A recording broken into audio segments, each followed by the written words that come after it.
So welcome back to those online. You missed fantastic breakout sessions, and I hope you regret that you haven't been here with us in person. They were very exciting. They were too short, I think, certainly from the one that we were in on the biodiversity. Probably for each of the interventions we had, we could have had a separate breakout session on different topics relating to bioeconomy and biodiversity, from agriculture to forestry to packaging. It would have been, there was enough material there that there was a lot to discuss, and I think it showed us the challenge that we face in bioeconomy, in developing strategies and developing regulations, that there's such a wide area to cover. There's a lot of work to do, but all the more reason for us to have sessions like this and to have the follow-up sessions to be able to get that high value content and then to be able to communicate it back to the policymakers and to take it as the EESC and be able to continually push for it in our advisory role to the other institutions. So we have some time now to hear back from our two rapporteurs, and in the tradition, in what has now become the tradition of how we work at the EESC, we wanted to have rapporteurs from the youth sector, and the voices of the youth sector were instrumental in putting certain things top of the agenda. I personally don't think we would have had the Green Deal without the Fridays for Future, young people taking to the streets and really pushing climate and climate action and right up the political agenda and showing that there was an appetite for it.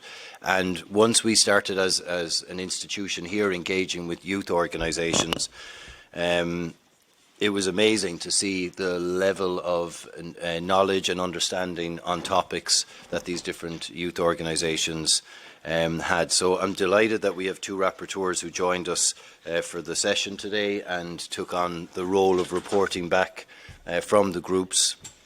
So first, Dan, if I can start with you. You joined us for our breakout session on biodiversity, and there was a lot to take in and an impossible job to try and summarise it and share it, but if you can do your best to do that, the floor is yours. Thank you. And indeed, there was a lot of important information and on-the-ground experience shared. I'm sorry, I'm just going to interrupt.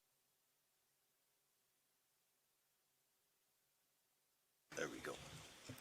Thank you very much. And one of the main ideas that was presented in our breakout session is that the goal of the bioeconomy strategy is to preserve the biodiversity and the climate. And how do we achieve that? Through our strategy. So the tool is our strategy, but we have always to keep in mind the goals of preserving biodiversity and climate.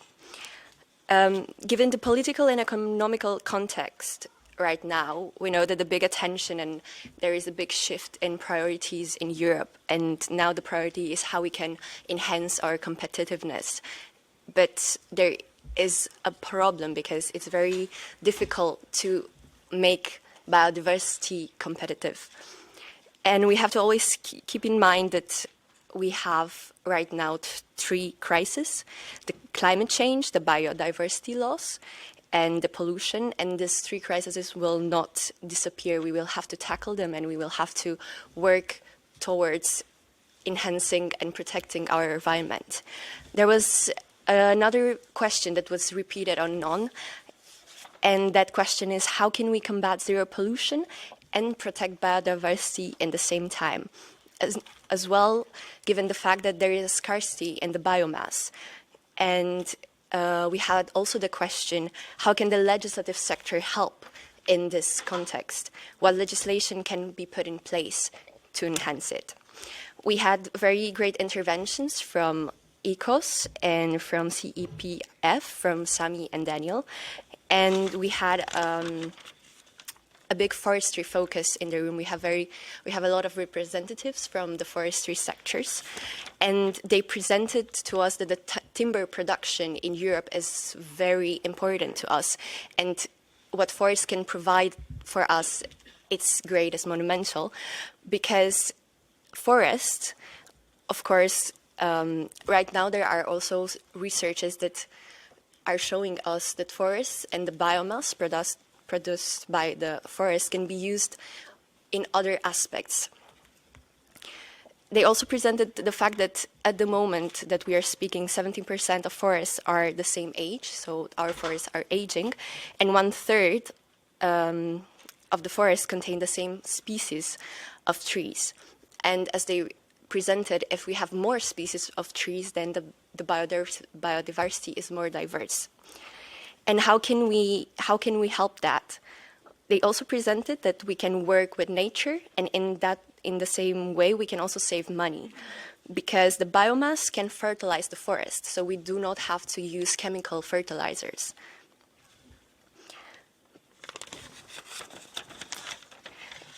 On the other aspect, we had also representatives from the agriculture sector and from the farming sector, who as well presented the question, how can we ensure the competitiveness of the agricultural sector, because that's, again, a very complicated task and complicated shoes to fill in. Because farmers, as they said, are SMEs, essentially, and we had a very good example in the room. They said that farmers can subtract nitrogen from the farming and transform it into natural fertilizers. But as we speak, in the legislation, there is a problem because these natural fertilizers are seen as chemical fertilizers, and they were asking a change in the legislation so that it can be catalogued as natural fertilizers. As well, they were asking for educating the people on the ground, educating the farmers, and passing the knowledge on the people so that we can get them on board. And as well, they were asking for proactive support through financial incentives to encourage the farmers to get back their investments, because right now there is not a lot of encouragement in means of financial incentives for the farmers.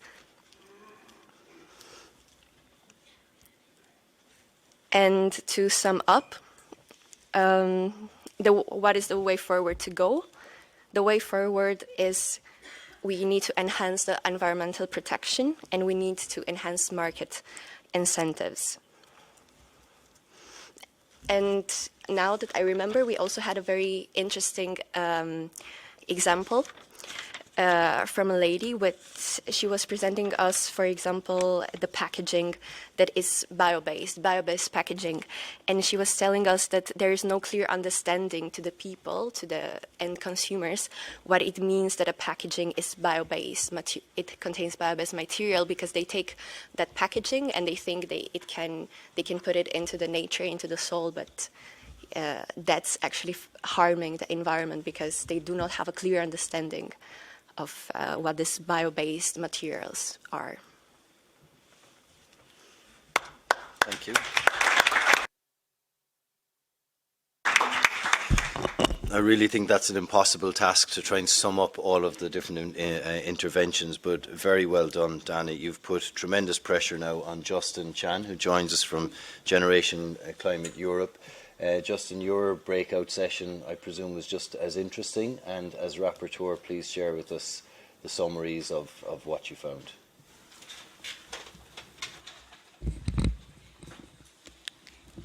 Hello.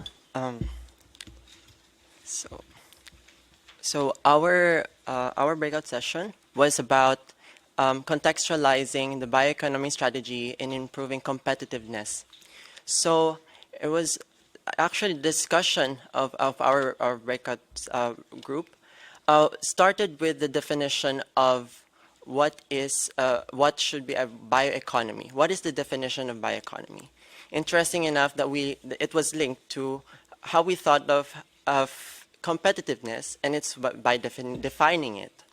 So, and then understanding how bioeconomy is also envisioned.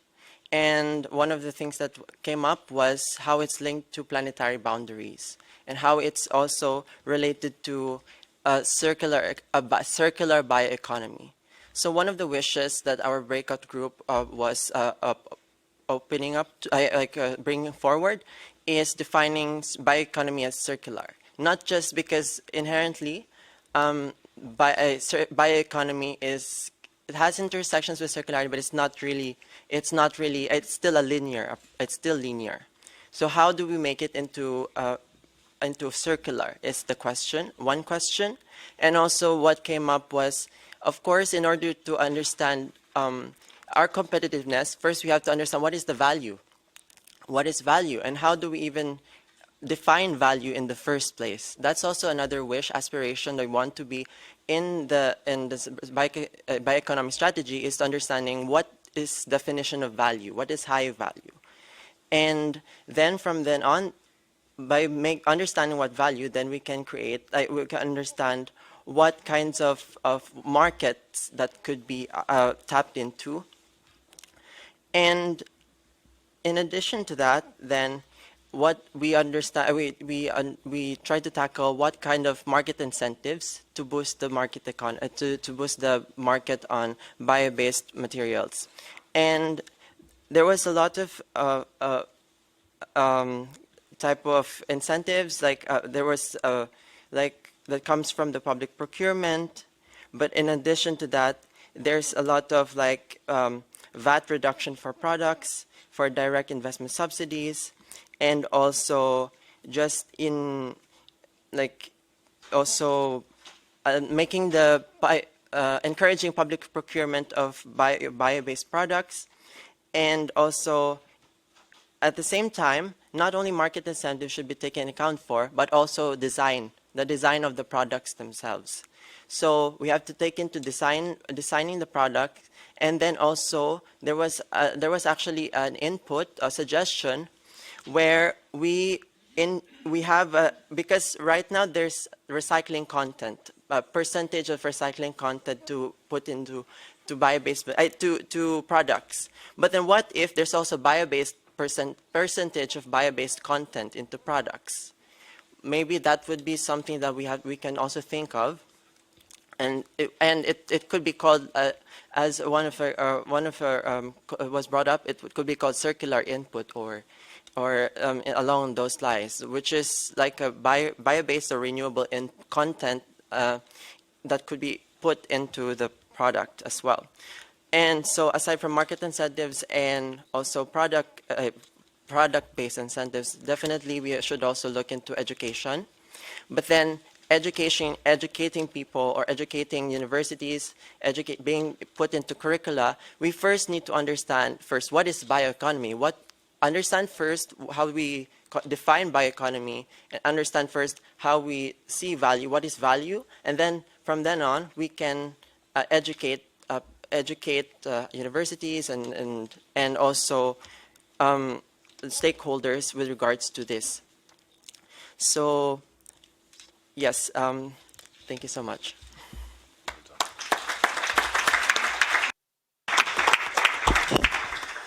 Thank you, Justin. That's a really interesting summary of what you did there and covering so much. I mean, the fact that you end up in a discussion on what is value, and something so philosophical as that, I think shows the difficulty in many policy areas, but particularly when you're trying to push new grounds and push new boundaries.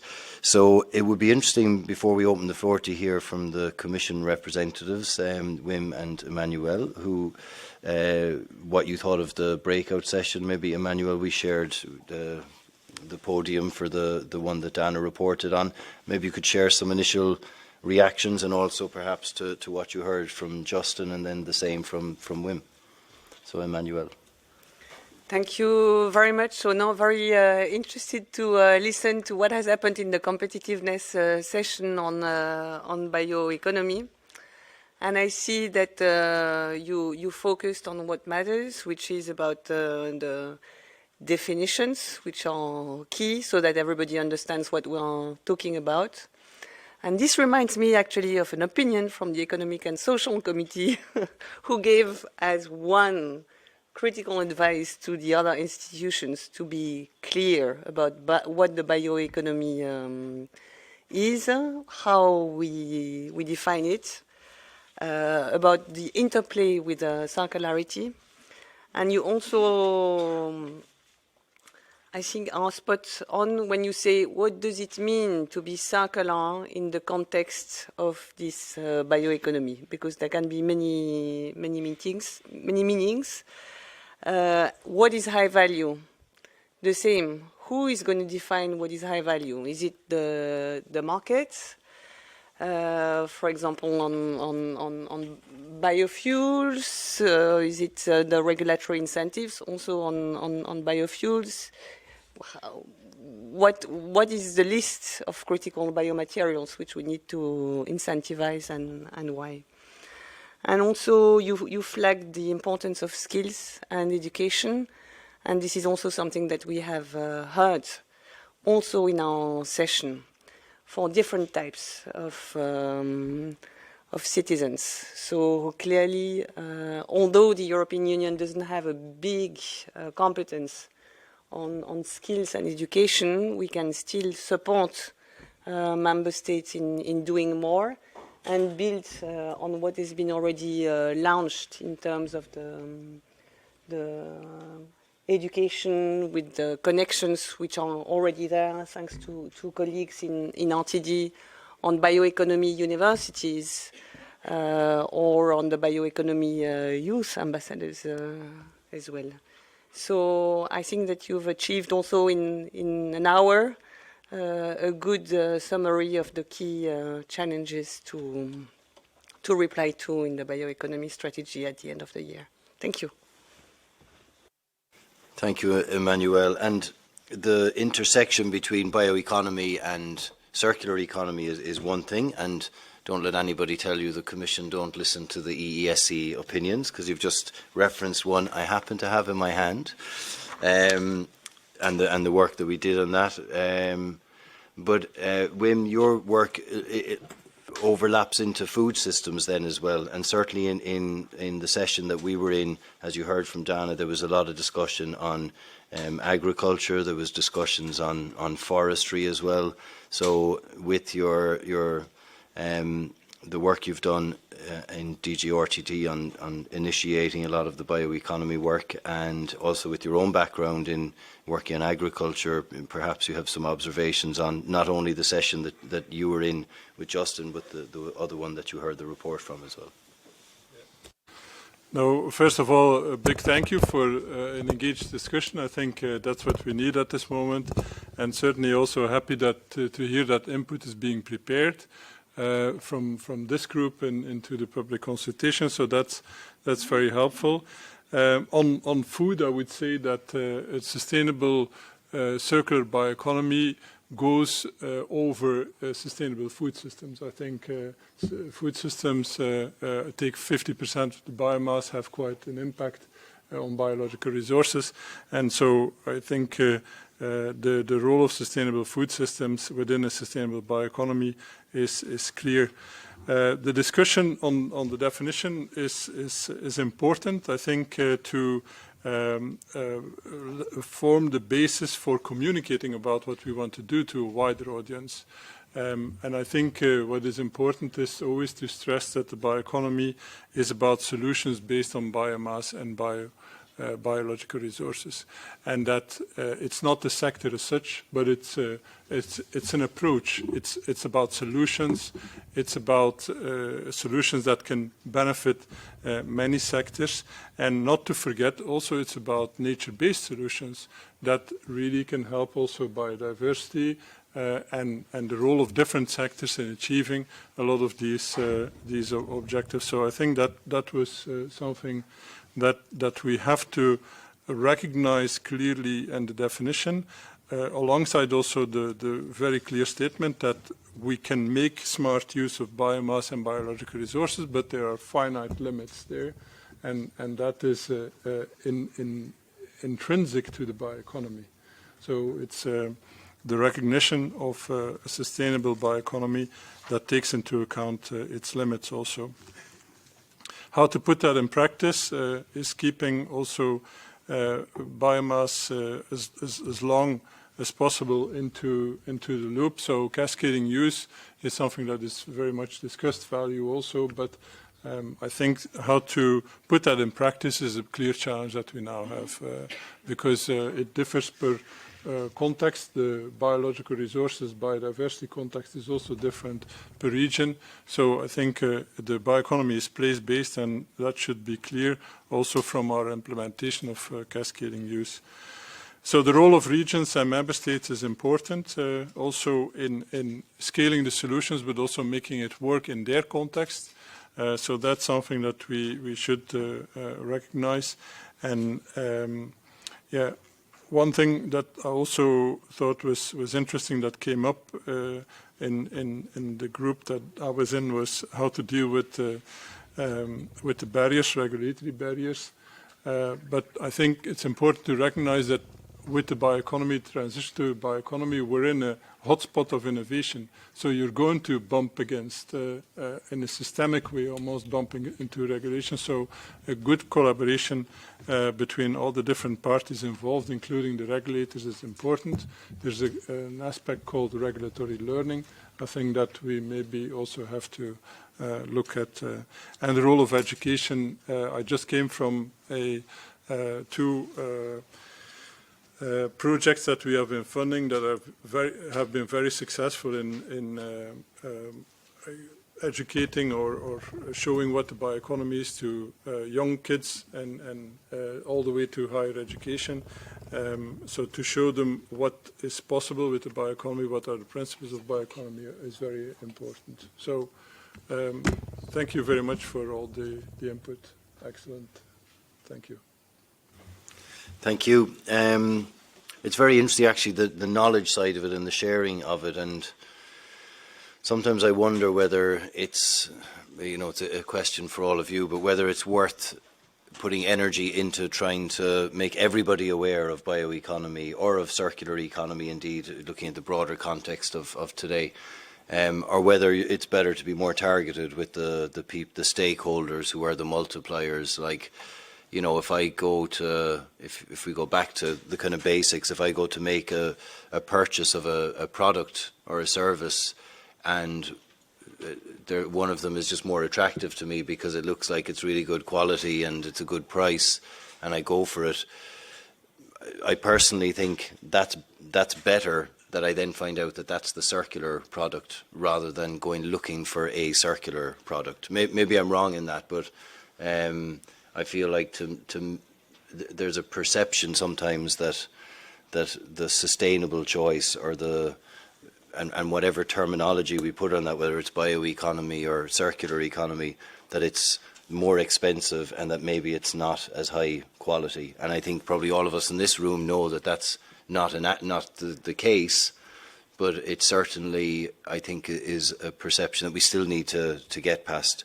And I don't know whether just telling people, hey, actually this stuff is really good and you should be going for it, is the way to go, or whether you do it by action and somebody goes around a friend's house and they see something and they discover, well, that's a circular product, or that's remanufactured, or that's actually been repaired, and that's how you actually create the cultural kind of shift in what's acceptable. And probably it needs a bit of both, like everything. The answer probably isn't simply one thing or the other, but the knowledge side of things that have come up, for me, that's interesting, because I know as the Commission, some of that has to be done at the member state level or at a regional level.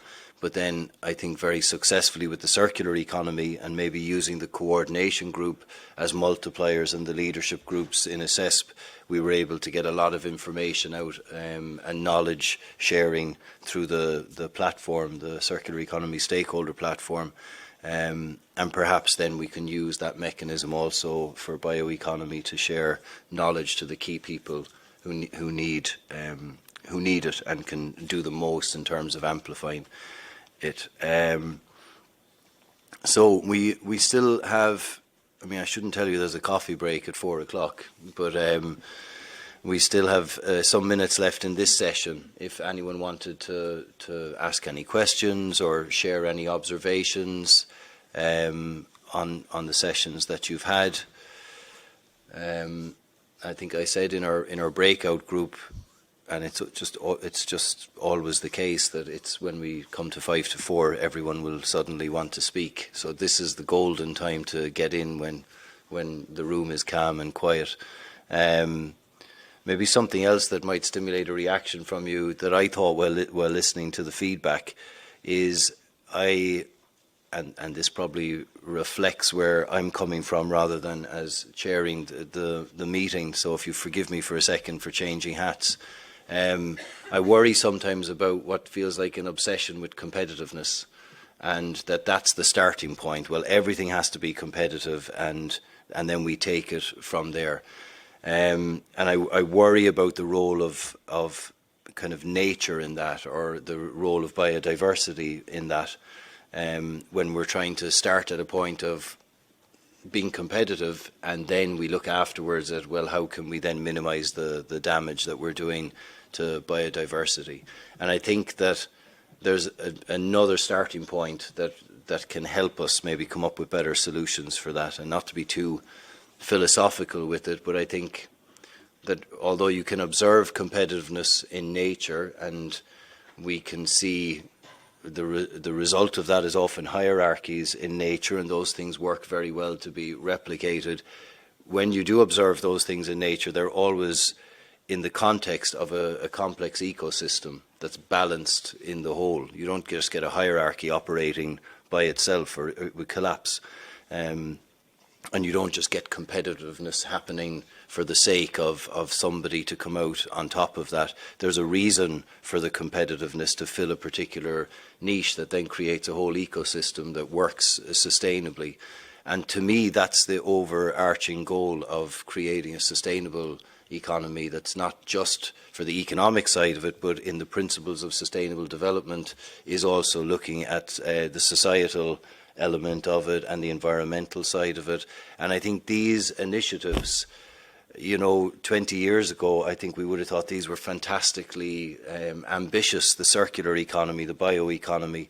And it's great to be in the room while we're trying to co-create them, and while we're taking these proposals and trying to see, well, how do they work in real life when you try and fit them in.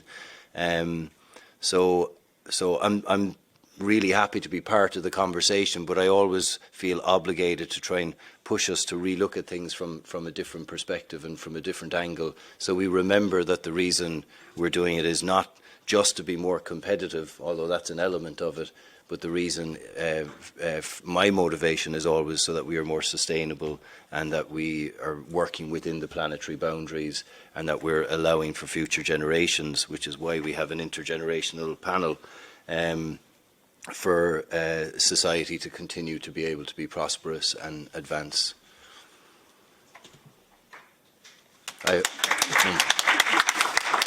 I didn't pause for affirmation. I paused because I hope that would annoy somebody enough to come in and disagree with me.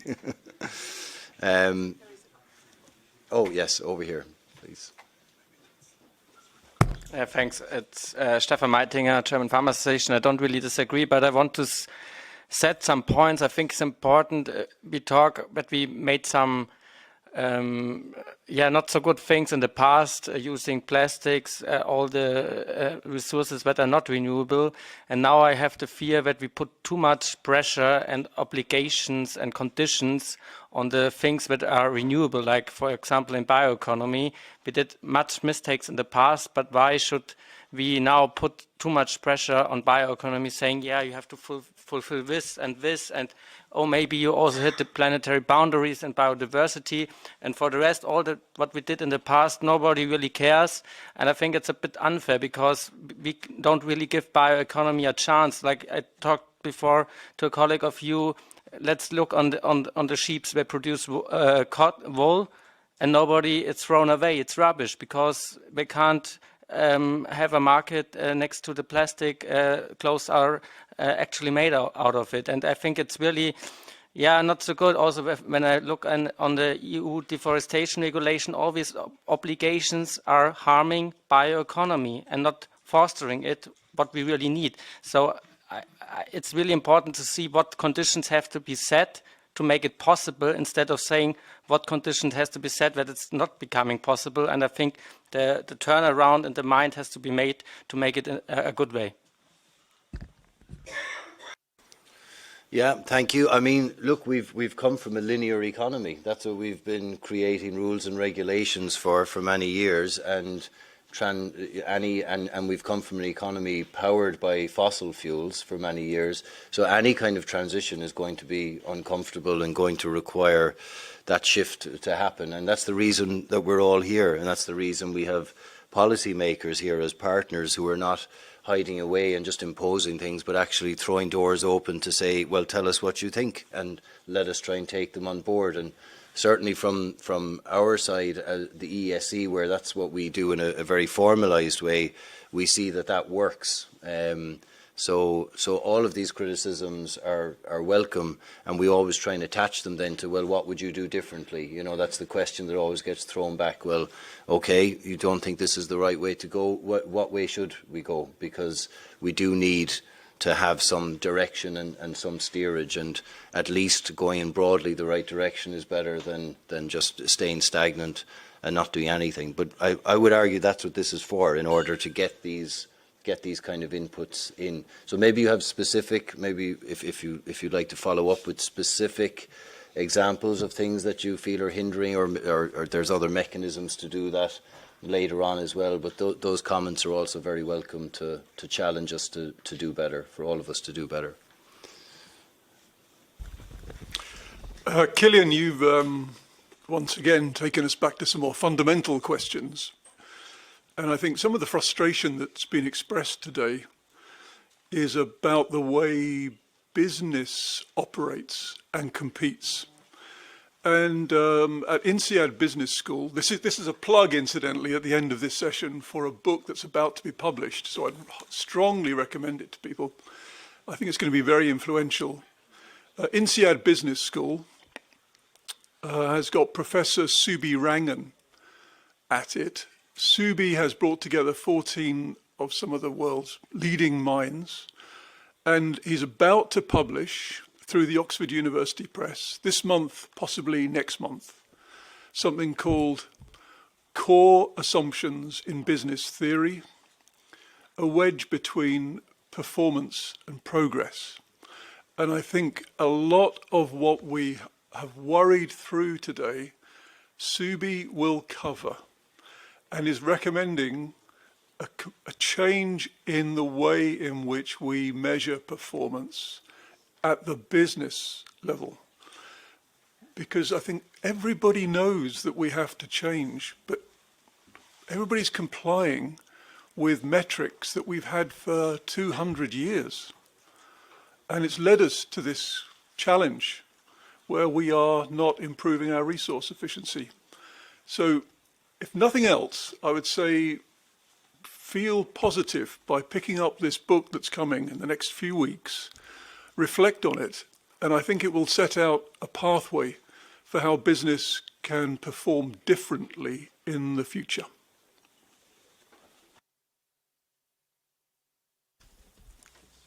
Álvaro Conde from Circular Economy Foundation. I just wanted to make very briefly a couple of observations. I don't think we've heard the words here, resilience or regeneration. I think there are two key terms, and it's quite surprising, to be honest. I think on regeneration, it's a key circular economy principle, particularly when we are talking about the biocycle, so the bioeconomy. And I think it's very important that, of course, we focus on those end-of-life barriers, but it's also very much important that we look upstream about how are we growing biomass in the EU, how can we rebalance land use, because ultimately the circularity of biomass is very much linked to land uses, and I think those are very deep and complex questions, and there are a lot of challenges, but it is fundamental and that we also bring along the key stakeholders there so that we can actually foster and enable a true rebalancing of land uses within the EU. And that brings me to the second term, which is resilience. I think let's not fall into the trap of juxtaposing sustainability and competitiveness. I think resilience is a key building block for a competitive economy, particularly if we are not looking only in the very short term and the next profits cycle, but more on the next 10, 20, 30 years. So yeah, let's not fall into that trap, and let's make sure that we are also able to position these changes, the strategy, the narrative around them within the context of building that very much needed resilience in the medium and in the long term. Thank you very much. Yeah, thank you. And it's important to note that, yeah, the two should not be set up as you know, two different pillars or so on. So you put that very eloquently, how the two, competitiveness and sustainability, can combine together to create long-term prosperity. And thank you for that. Please. Thank you, Kilian. So Marianne Kettunen from the Ellen MacArthur Foundation, inspired by the previous intervention and thinking of words not heard. So I already reflected this on on our breakouts, but the word I haven't heard so much today is the word design. So starting this all from the design. And of course, that's a very dear word for the Ellen MacArthur Foundation, because that's, you know, the word we keep on pointing out to people that, you know, you need to design circular economy. It doesn't just happen. So I guess what I'm trying to also just simply say here, that really inspire ourselves to think through what will the designing bioproducts, designing biosystems, bioeconomy systems from the design side, what will it look like? What it will look like in the bioeconomy strategy, what will it look like more broadly. And just for inspiration, we at EMF, we worked on food systems, redesigning food systems, food product portfolios. So really, I invite you to take a look at our website and look at, you know, what would it look like to redesign food portfolios, food product portfolios from the start. We just launched these less than a month ago, so they are actually products on the shelf in the bioeconomy space that have been designed to be circular. So I think that's also something really concrete, tangible to get inspired around as well. So word I'm inspiring us to think through is the design. Thank you very much. Before I think it's important now that we do start touching on those words that weren't at the forefront of the discussion, although are essential principles that underpin everything in this area. And we could go on forever, I think, with this, but at the we do have to finish, and we do have to turn all of these ideas and these thoughts into something concrete afterwards, and continue to move forward. That book sounds very interesting, David. I'm sure we can highlight that whenever it's published with our different colleagues. But from the Commission side, you've heard a lot of different input, and perhaps both of you would like to react in whichever order you choose. Emmanuel. Thank you very much. I start with the design, because design thinking is indeed critical. And I think this is what we are doing by being together. You know, how to design the policy on bioeconomy, bringing as many voices and angles as we have. And with this also designing the bio-based products of the future, designing biomaterials that can bring solutions to our environmental challenges. So fully with you on this. And maybe two words on resilience. I think resilience is really one of the buzzwords which we have in the context of our policies since the COVID crisis, so at least resilience in the meaning that we need a solid European society, sustainable prosperity, you know, to reduce the dependencies which we have. This is very much at the core of what is being done.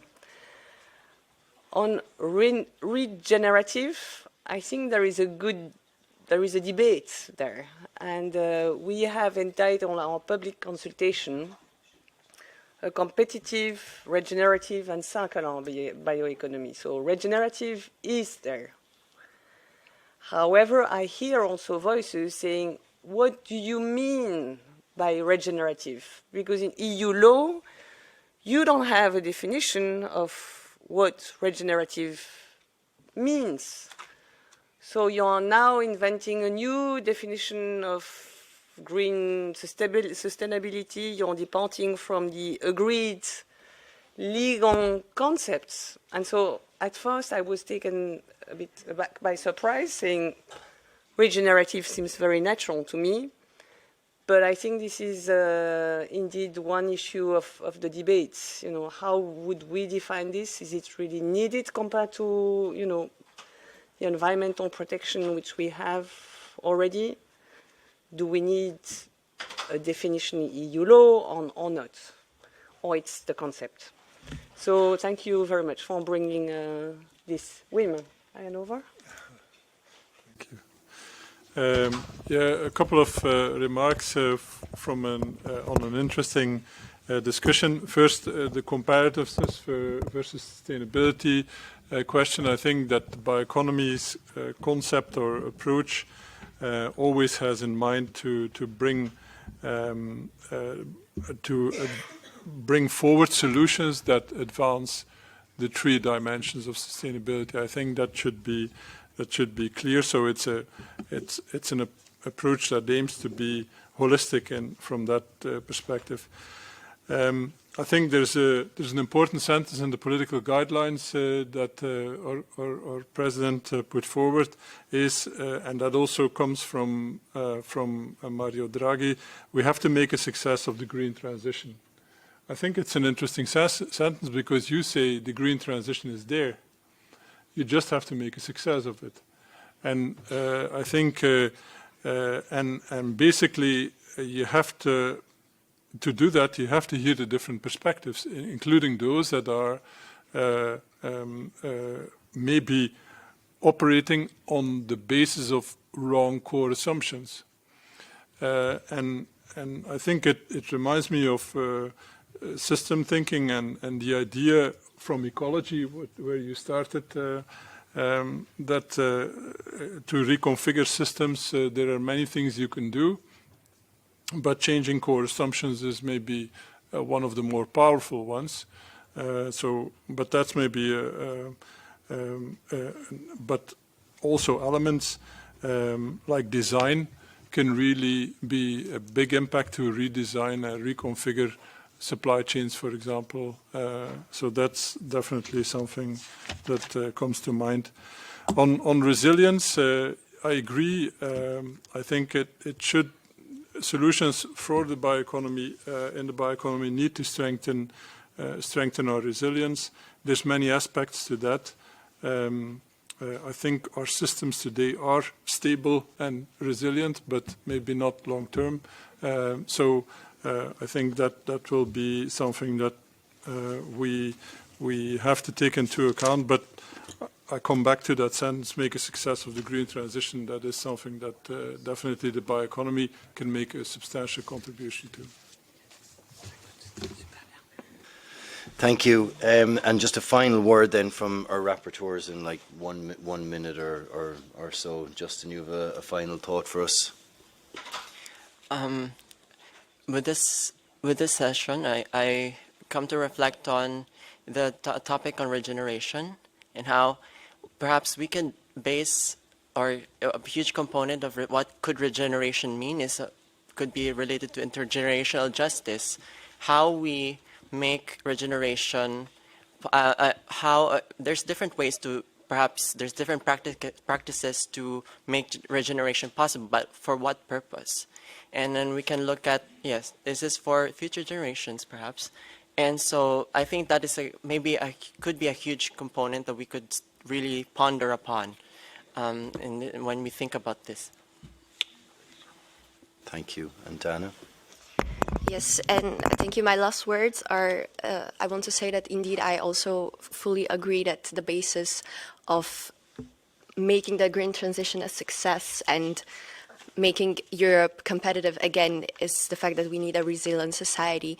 And that means, as Justin also said, we need to ensure that intergenerational fairness. And of course, we now we have a problem that we have to immediately tackle, but we also need to implement the strategic foresight mentality in place to think, okay, but what will happen in 10 years from now on? What will happen in 20 years from now on? And as you mentioned, I think that nature-based solutions are very important and are a great example of how can we tackle this and how can we enhance the strategy. And I remember back in 2020 that in the Green Deal, it wasn't very highlighted, the natural-based solutions. So I think now maybe it's an opportunity to really make innovative natural-based solutions. Thank you very much, and thank you to all of you for engaging so strongly in the breakout sessions and then afterwards in this reporting back session. So my thanks especially to the Commission for joining us from 2 different DGs, which I think shows the collaboration that's happening there on this important topic, and of course to the rapporteurs for joining us, and all of you for taking part.